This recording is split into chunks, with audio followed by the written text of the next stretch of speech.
勾勾懂哈喂，我是敏华。有没有觉得后面的热气球超美的呢？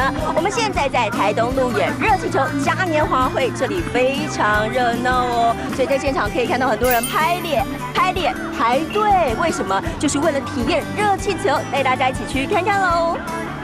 五彩缤纷的热气球背送天，蓝天成了画布。热气球是主角，不论从哪个角度看，都觉得万里无云盖蓝天动降。对热气球飞行员来说，飞在宝岛的上空，会觉得这美景真的是独一无二。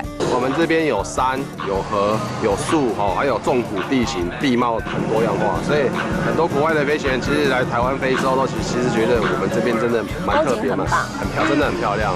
飞到天堂看白云，可以放松身心，也有好心情，因为一望无际的视野真的动瞎您。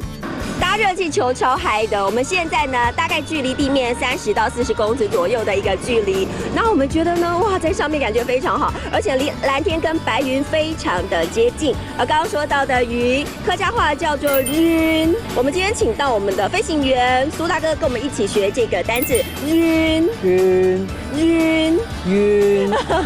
要多念几遍哦，学起来了吗？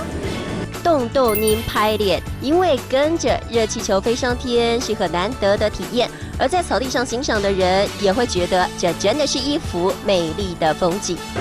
每年来都可以看到不同的热气球，然后它热气球每一颗的颜色都很缤纷，加上台东这边很漂亮，所以拍照起来也都很美丽，所以就很喜欢来玩。对，很喜欢。今年的热气球嘉年华还多了很多的造型热气球，不论站在哪个角度，都可以拍出动降改熊片。Hello， 各位观众朋友们，讲到这个热气球，你们也喜欢吗？特别在暑假的时候，北中南甚至是花东都看得到哦。